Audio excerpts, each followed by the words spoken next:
Hey, soldiers, Tyrone Keys here. I've got Jovani Patterson. We're going to get into exactly who he is in just a second. Trust me, you want to watch this interview because what we're going to be talking about is the sad state of the Baltimore City school system. Baltimore City Schools is in a situation right now where very few children that are coming out of that system are going to be economically viable as we proceed through the 21st century. Now, if you're not economically viable in this society, you become an economic burden. So that means you're going to pay for potentially incarceration, entitlement programs, and the like, unless we can figure out why this system is failing, identify the people involved in this, and create some solutions. Now, Jovani is on the cutting edge of solutions. He has done a lot of good work here in the Baltimore area. And let me say, yes, we're talking about Baltimore City today, but I cannot believe that this situation is just confined to Baltimore. Now, Jovani is, and I'll let him get more into this, he is one of the creators of Metro Conservative Media. Now, they're here on YouTube. I want you to check them out, subscribe. They have a range of programming that you're going to love. But he's also the head of the Peace Organization. I'll let him tell you what that acronym stands for.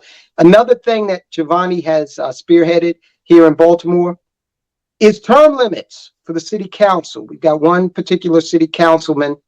He watches this channel, I'm sure. You know who you are. He's fighting tooth and nail against what the voters have decided, term limiting these folks so they can go out and get real jobs and live under the policies that they created. But Jovani is one of the progenitors of that. So without further ado, I'm going to let him tell you what PEACE stands for and give us an introduction into why he's so integral into this education issue.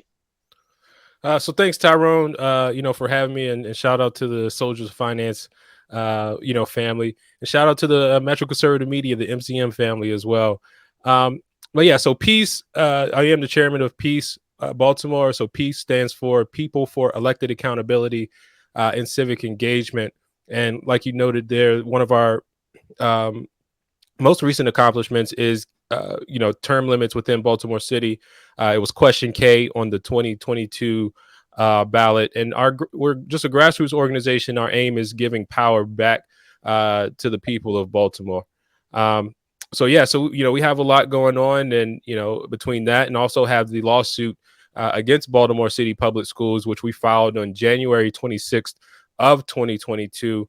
And happy to announce that lawsuit is moving forward when we are currently in the discovery phase.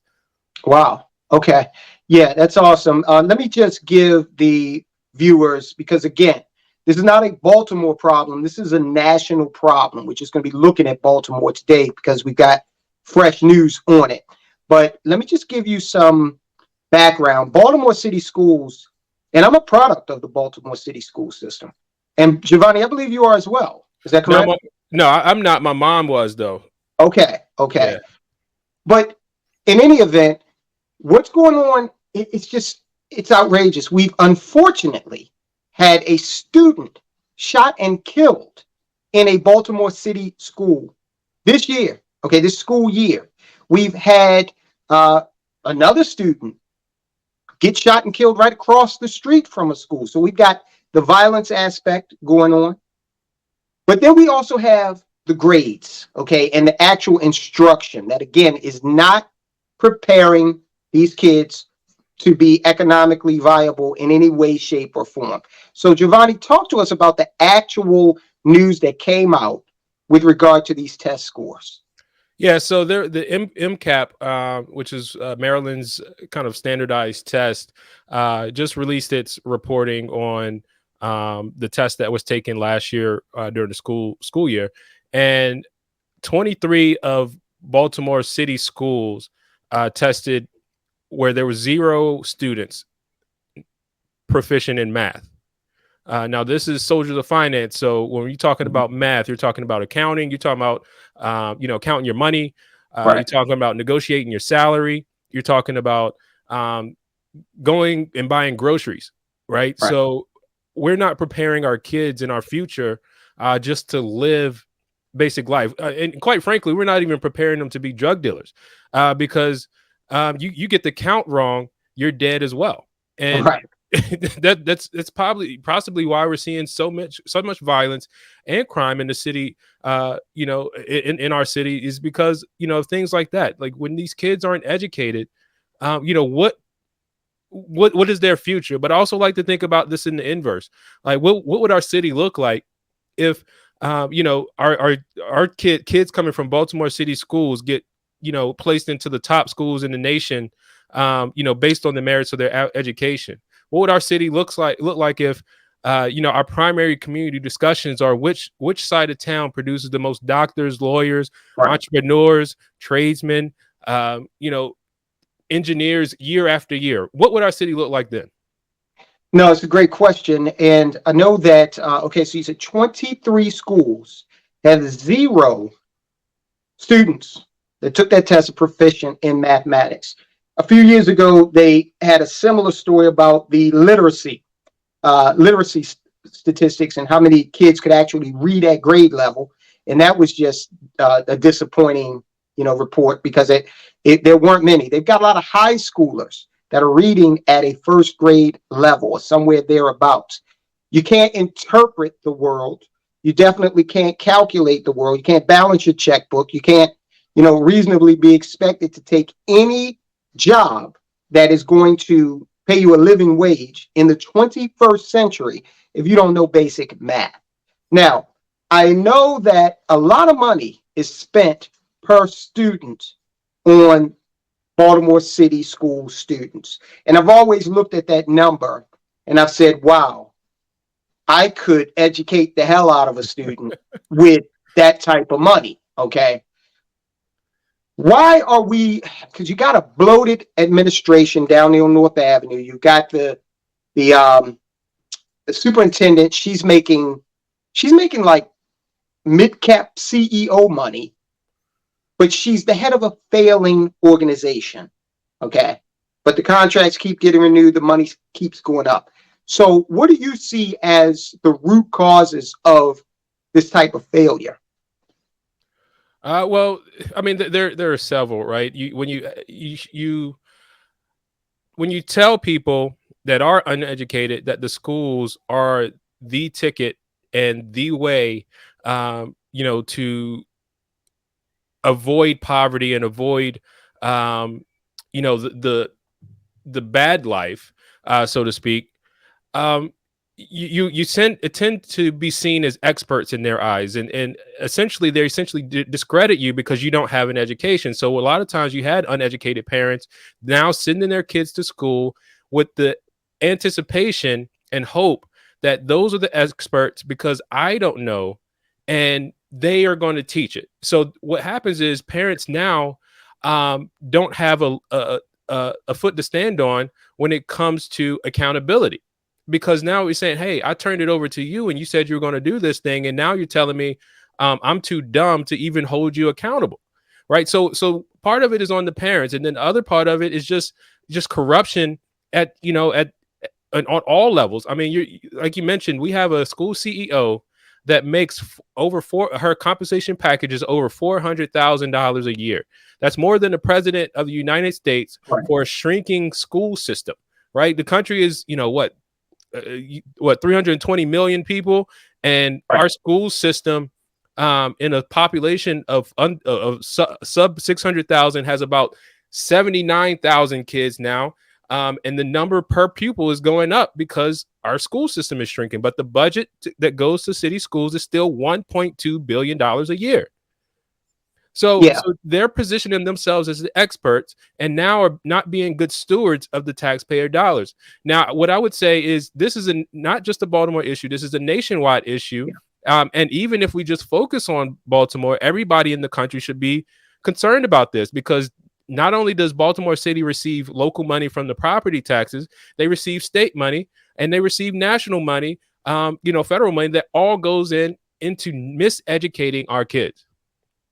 No doubt. And I know that your suit that you had now, plenty of people, I think Carl Stokes, local politician here, has encouraged suing these systems because it's the only way to get redress. My only caution there is to parents with students in the system, that's not going to be the immediate fix to the problem. So while your child is still matriculating through that system, the wheels of justice are grinding slowly. And then even if you get everything you want, of course, there's going to be time that has to elapse before these changes take effect. So exactly with regard to your lawsuit, explain to us what the suit is about precisely, and what you guys are hoping to obtain from that. Well, yeah. So the lawsuit is a taxpayer standing lawsuit, right? Because when you talk about education, it is something that's not guaranteed, right? It's something that's not guaranteed in the Constitution, and the Maryland State Constitution only says it has to be, thorough and efficient or something like that. Some words that really have no weight in the court of law, right? So when we talk about our lawsuit, it's a taxpayer standing lawsuit saying that the public funds, that we issue to the school systems are being misused, mishandled, and the schools are, not being good stewards of the money. And the product, the result, the return on our investment, is not helping push people to be productive members of society. I mean, how many job creators are we really having coming out of Baltimore City schools? How many, productive employees are we really going to see other than go work for the city, right? We're not seeing, the results. So the lawsuit is saying, hey, let's find out what's going on. Now it's interesting. The lawsuit is because it's almost like when you go to the doctor and the doctor and you're saying, hey, I'm feeling this, and then they run the test and run the test and run the test and find out what's wrong to prescribe something to remedy the solution. And the way we kind of went about the lawsuit is that we don't know how bad this is. We've only been scratching the surface on what we've been able to uncover with, just, media reporting, the Inspector General's report, those things that have already come out. So we don't know how deep this thing goes in regards to the fraud, the corruption, the abuse of power in Baltimore City. So we're going to find that out. And at that time, once we do that discovery, we'll be able to say, hey, this is the remedy. This is what we believe, should happen as a result of this lawsuit. Okay, so let me ask you, do you believe that public education, and I call it government education because there's nothing really public about it, it's top down, government controlled. I like to remind people, we sent men to the moon before we had a Department of Education. Okay. But do you believe that when we see things like these agendas in school to indoctrinate students into certain proclivities, social justice, what's the other one? Critical race theory. None of these things are going to help you get a job. Not one. Okay, of the things I just mentioned. Do you really think public education in America or government education in America is dead? Well, I think it's really shown its true colors at the time. I think if people want to hold government accountable, if people remember their power, it could be a tool for good. However, when you eliminate the choice of where parents sit in their schools, and you eliminate the flexibility they have in education and force them into this compulsory system, I think that's the biggest problem. And it's dead. Some school systems run decently, but others, especially in our urban areas, in urban environments, they suggest that the kids can't learn. They suggest that they're too poor to be anything better than poor. And that's the problem with our education system. I believe it really, again, comes back to, free markets of competition. Send your kids to school where you think would be best, for your kids. Because some kids would be better in Montessori school. Some kids will be, better, in remote learning. I mean, we've discovered all kinds of things, even through the pandemic. That certain kids work better a certain way, and we keep looking at the Department of Ed and this federalized education to provide this one size fits all, which leads to no child left behind, which leads to bringing the bar down to the lowest common denominator, which means no one is productive in the future. I want to remind everybody we're talking to Jovani Patterson, Metro Conservative Media. He is part of a lawsuit suing the Baltimore City School system for basically a lack of performance. I want to go back real quick to something you said about the excuses that are made. Well, this kid's too poor, or the demographic in this area is saddled with this or that from 400 years ago. It's important for our viewers to understand that this is a system run lock, stock, and barrel by Black Democrats. Okay, now the same excuses that are being used as to why these kids cannot perform, cannot be expected to perform, that'd be called racist if we had a white school superintendent, white mayor, okay, white governor, all right? But that's not the case. I can't think of one white person.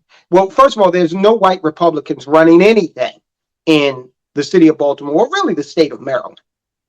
So when you hear these excuses, because you hear the same kind of thing for crime, oh, he committed crime because he's poor, which is like, well, wait a minute, I was poor and I don't have so much as a point on my driving record. That's a cop out.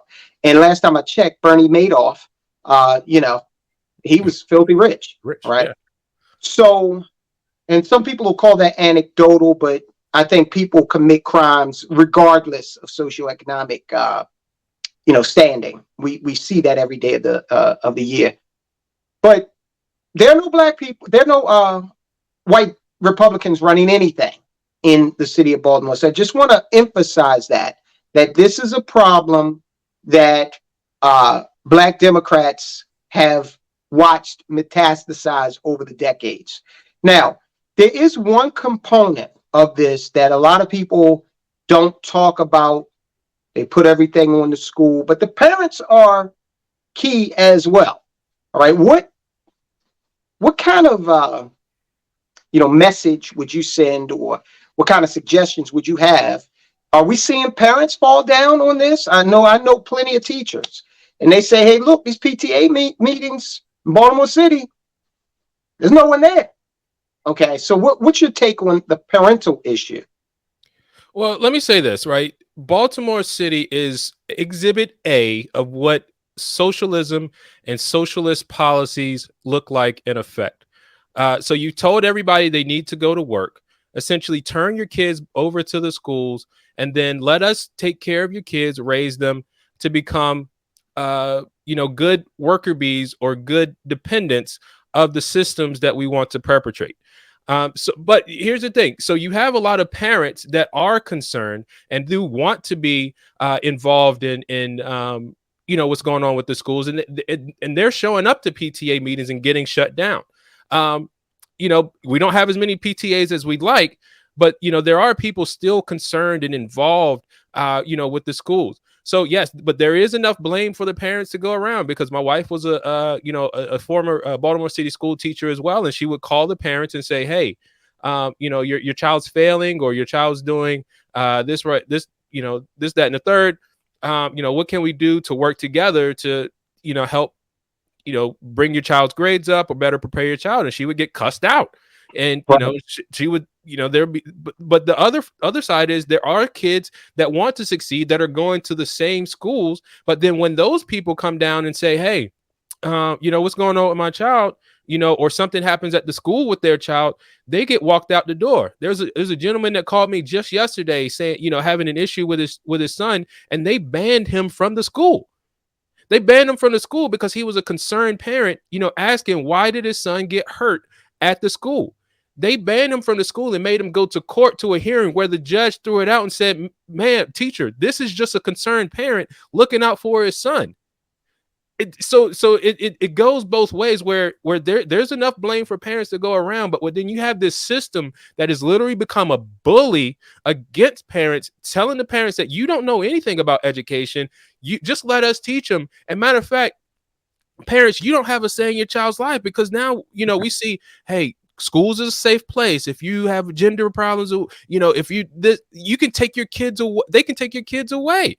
Yeah. I mean, that situation just recently, where Maryland, like politicians in Maryland were protecting the runaway from Virginia because the parents in Virginia misgendered her.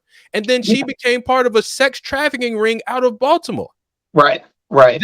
That's what we're up against, even as parents going in, going in and facing these, city schools. Unless you're teacher union approved, right, Mhm. you have no say. Right. And that's a good point, because the teachers union, it says teachers union, not students union, not parents, your taxpayers union, the teachers union. That's a lobbying organization to represent the interests of the teachers. Okay, students don't come into that equation. And I would caution people, and I've talked to you about this before, when you go into the Motor Vehicle Administration, I don't care where you are in America, uh, that's not designed to serve you. It's designed to help you maintain compliance with some government edicts, all right, that want to take money out of your pocket to allow you to travel. When a veteran goes to the Veterans Administration, now they'll tell you that there are a few, like up in Maine, VA hospitals and organizations that do a good job. But I know people who should be going to the Baltimore VA down at University and travel out to Frederick because it's a bad experience. So anytime there's the government involved, there is very little in the way of recognition that they are the provider of a service. And it doesn't exist, in my opinion, in education. Now, All right. let me jump in right here, because there was a post from there's a Miss Rachel Wall, and I think she said it brilliantly. She's from Linn-Mar School Board. I think it's like in Iowa somewhere, but she made a post that says the purpose of public ed is not to teach kids what parents want. It is to teach them what society needs them to know. The client is not the parent, but the community. Wow. Stalin would be proud of So that statement. I think when you talk about who's the client and who public ed is for, I mean, I think she laid it out clearly, that we don't care what parents think. And this is exactly what Baltimore City is going up against. But again, Baltimore is exhibit A of what socialist Marxist policies look like in America. And if we want the rest of the country to look like Baltimore City, then let's keep going down this, this CRT path. Let's keep going down this, parents have no say path. Because if we keep going down that path, every city is going to look like Baltimore City. And I'm just an advocate for, if you can do it, I know everyone can't do it, but if you can, minimize your child's exposure to the government school system, if you can possibly do it. And this helps in two ways. Number one, it'll help your child get a better education, especially we're talking about Baltimore City, okay, where a large portion of students are not at all proficient at math or reading. The other thing it will do is, once those dollars start coming out of that system, there'll have to be at some point some recognition of, hey, this ain't working. And you see it in the corporate arena right now with the entertainment companies, where the whole woke agenda has lost billions of dollars for companies like Netflix, Disney, on and on and on. So they're gradually coming to that realization. But Baltimore City schools are not the place you want your child to be if you want that child to grow up and have a future of economic viability, to be able to create wealth, take care of themselves and their families. It's to be able to access the business and employment opportunities of the 21st century, okay? These old opportunities that, when I started my career, I pounded the pavement. I knocked on the door of an HR office, okay? That is like a thing of the past. It's not happening. Computers are making these decisions now. So I know your boy, Stephen Hochbaum, I don't know what happened to him. We let him in, as you can see, but he has not responded. Do you have his, oh, there he is. There he is. Okay. Oh, all right, you sir. caught me off guard, man. I didn't expect that you'd bring me in. Oh, definitely. Definitely. So, you crashed the party. We let you in. It's no problem. I just wanted to see the interview, honestly. I know you've got some thoughts, and I do want you to share them, because this is another component of Metro conservative media. Okay, I call him Archangel De Jesus Montoya. And if you've ever seen Miami Vice, you know exactly who I'm talking about. So, Everybody thinks I'm the villain. Terrible. So the truth is that Baltimore, Jovani's right. Baltimore City Schools are a representation of what's going on nationally because they use the same federal playbook everywhere. It's the one size fits all education because they're looking for the same result everywhere. So truthfully, if you can't change it in Baltimore, you can't change it anywhere, right? It goes both ways. If it happens here, right, Baltimore is the trendsetter for the nation. And so the steps that Jovani is taking with peace and other actions that are going on in the city, if they work, that's great. But what's our decision to happen next in the meantime? Because your lawsuits take time. Pulling our kids out is the short-term answer. That doesn't fit. That makes the problem worse in the here and now. For the school system, your kids will be safe. That's great, but the school system suffer.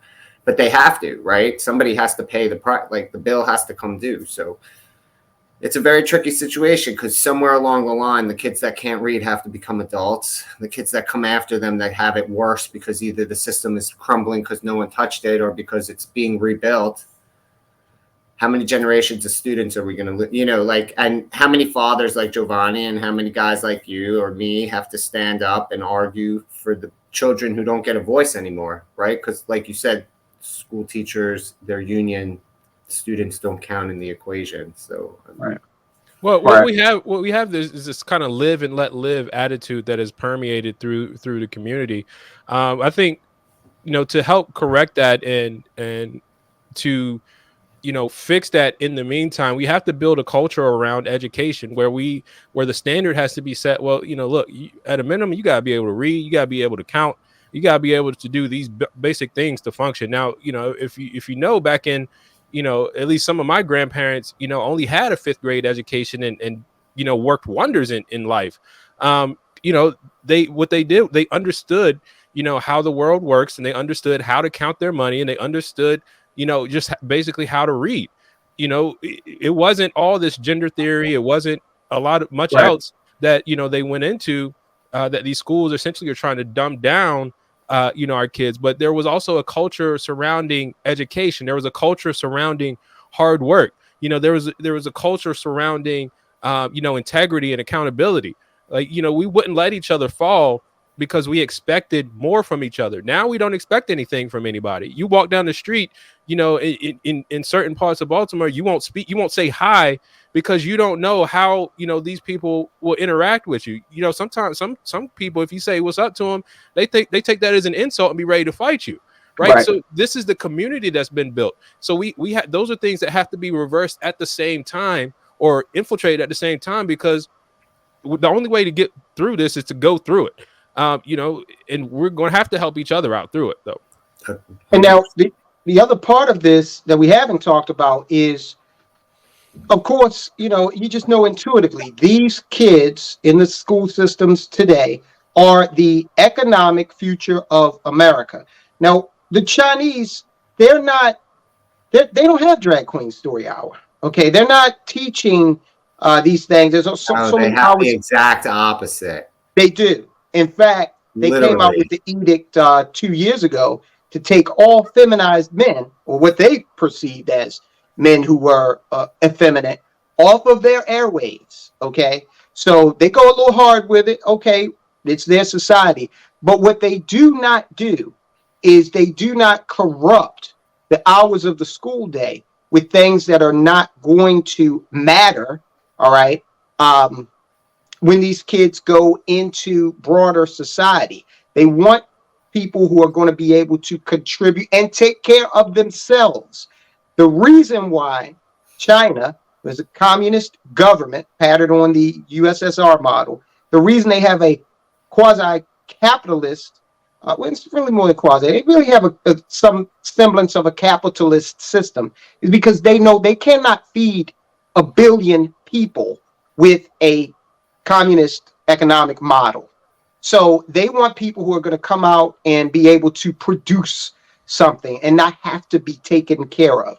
The same with India, another technologically astute society. And meanwhile, the West is focused on things that are destructive to the society. Well, I think the West believes that we're in such a period of abundance that we can take care of all. I mean, when they talk about billionaires, they're saying, how much can a billionaire give away? I mean, the perception is that we're at such a place of abundance that everybody else deserves to be taken care of, versus, you know, going out and working and doing things for yourself. And that's the exact case of what's going on in Baltimore City. I mean, ultimately, what the position in Baltimore City is that we're going to have the uber rich and the super poor. There's not going to be a middle class. There's not going to be any true economic engine in the city. It's just going to be the uber rich and super poor. And these kids that are coming out of the education system will continue to keep the system in place because they're going to continue to vote and support the hand that feeds them. Absolutely. Yeah, and the hand that locks them in chains with the sugar. Right.